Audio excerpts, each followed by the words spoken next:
မိမကိုတန်ရှင်းလောက်ရမှာတန်ရှင်းကျင်လို့ဆိုပြီးတော့ကိုကလှုပ်လိုက်တဲ့အလေးထားတချို့ကကိုကျမကြီးကိုထိခိုက်စေနိုင်တာလည်းဖြစ်နိုင်ပါတယ်ဒီနေ့ဗီဒီယိုမှာမြန်မာ Women Hacker Media ကနေအမျိုးသမီးအများစုမှားထက်ကြတဲ့အမှား၅ခုကိုပြပြပေးသွားပါမယ်နံပါတ်1အမှားကကြတော့မိမကိုရဟို့အတွင်းပိုင်းအထီကိုစီကြောတဲ့ဟာမျိုးပါမိမကိုအတွင်းပိုင်းအထီကိုရေဒါမှမဟုတ်ဒီမိမကိုစီးရည်နေပေါ့နော်အဲ့တော့ဒီလိုမျိုးအတွင်းထဲထိနှိုက်ပြီးတော့အဲ့လိုစေးကြောတဲ့အရာမျိုးတွေကဒီမိမကိုမှာရှိရဲ့အကျိုးပြုပတရားတွေကိုပျက်စီးစေပြီးတော့ pH balance ကိုပါပျက်စီးရဲ့အတွက်ပိုးဝင်နိုင်ခြေပိုပြီးများစေပါတယ်မိမကိုကသူ့ဘာသူတန်ရှင်းလုံးနိုင်တဲ့sub cleaning organ ပေါ့နော်တန်ရှင်းလုံးနိုင်တာမျိုးရှိရဲ့အဲ့တော့ရေနဲ့ဆေးရုံပဲလုံလောက်ပါတယ်အဲ့တော့ပေါ့နော်အမားနှစ်မှာဆိုလို့ရှိရင်တော့ကိုကအနံ့ပြင်းတဲ့စပြားကြီးပေါ့နော်မိမကိုတန်းစင်စပြားကြီးတုံးတဲ့ဟာမျိုးကြီးပေါ့နော်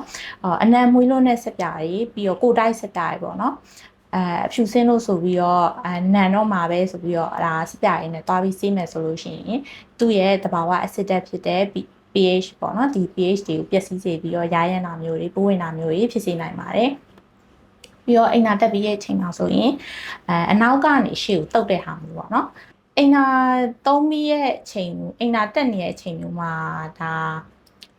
စက်ကူနဲ့တုတ်တာပဲဖြစ်ရေနဲ့ဖြန်းတာပဲဖြစ်ဖြစ်သူကအနောက်ကနေရှေ့ကိုသွားမယ်ဆိုလို့ရှိရင်ဒီအနောက်မှာရှိရဲ့စအိုပေါက်က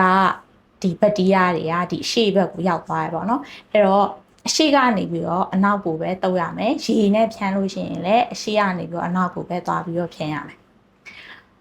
နောက်တစ်ခုကဒီဆိုထိုင်းနေတဲ့အဝတ်အစားတွေဒါမှမဟုတ်တင်းကျပ်နေတဲ့အဝတ်အစားတွေဝတ်ဆင်တဲ့အရာမျိုးပါအကယ်၍ကခက်ကြက်ကြက်ဝတ်မယ်ဒါမှမဟုတ်လို့ရှိရင်လည်းဒီအောက်ခံပေါင်းမီဒီကိုပေါ့နော်ရွှေ့ဆိုနေတဲ့ဟာမျိုးတွေမလဲဘူးပေါ့နော်ပြီးရခါကျရင်ဒီအိမ်နာတက်တဲ့အခါမှာမိမကိုရေဆေးရဲဒါပေမဲ့ဒီရေဆူကြီးနဲ့ပဲသွားမယ်ဆိုလို့ရှိရင်အဲ့တော့ဒီလိုမျိုးတွေဆိုရင်မှုတ်ပိုးတွေဒါပိုးမွားတွေပေါက်ဖွားဖို့ဖြစ်စေတယ်အဲ့တော့ကိုကလေဝင်လေထွက်ကောင်းတဲ့ကော့တွန်ပေါ့နော်ဒါပိတ်သားမျိုးတွေကိုသုံးဖို့လိုအပ်တယ်ပြီးတော့စီးသွားပြီးလို့ရှိရင်လည်းရေနဲ့ဖြန်းလိုက်တယ်ပေါ့နော်ဒါမျိုးဆိုလို့ရှိရင်လည်းရေကိုစင်အောင်တုပ်ပေးဖို့လိုအပ်ပါတယ်တစ်ရှူးမျိုးနဲ့ပေါ့နော်ရေကိုစင်တုပ်ပေးပါမိမကို6တိစာထားပါမယ်နောက်တစ်ခါမကြာခဏစီကြောอ่ะပေါ့နော်တချို့ကြတော့လေစားငယ်ရည်နဲ့မိမကိုသွားဆေးတဲ့ဟာမျိုးပေါ့နော်အဲ့ဟာမျိုးမလုပ်သင့်ပါဘူးစားငယ်ရည်နဲ့ဆေးတာကလုံးဝတားမြစ်ထားပါတယ်လုံးဝလုပ်လို့မရပါဘူးအဲ့မိမကိုရိုးရည်ပေါ့နော်ဒါမှမဟုတ်လို့ရှင်လဲရင်နွေးဆိုလို့ရှင်လဲဆောင်းတွင်းမှာဆိုရင်နွေးဆိုလဲရေခက်နွေးလေးအလောက်ကိုပဲတုံးလိုက်လို့ရှိရင်လုံလောက်ပါတယ်မိမိကိုတန်ရှင်းဆိုတာကနီးမှန်လက်မှန်ဂရုစိုက်ရုံနဲ့လုံလောက်ပါတယ်ဒီချက်လေးကိုသတိထားပြီးတော့ကျန်းမာအောင်နေထိုင်ကြပါနော်မိမိကိုပိုးဝင်တဲ့အကြောင်းအရာနဲ့ပဲဖြစ်ဖြစ်ဒီမိမိကိုတန်ရှင်းနဲ့ပတ်သက်ပြီးတော့ပဲဖြစ်ဖြစ်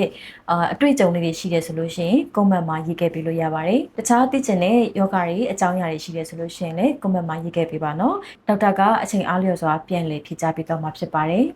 အခုလိုဘူးသားရစေနိုင်တဲ့ဗီဒီယိုတွေကိုဆက်လက်ထုတ်လွှင့်ပေးတော့မှာမို့လို့ channel လေးကို subscribe လုပ်ဖို့မမေ့ပါနဲ့နော်ကြည့်ရှုပေးခဲ့တဲ့အတွက်ကျေးဇူးတင်ပါတယ်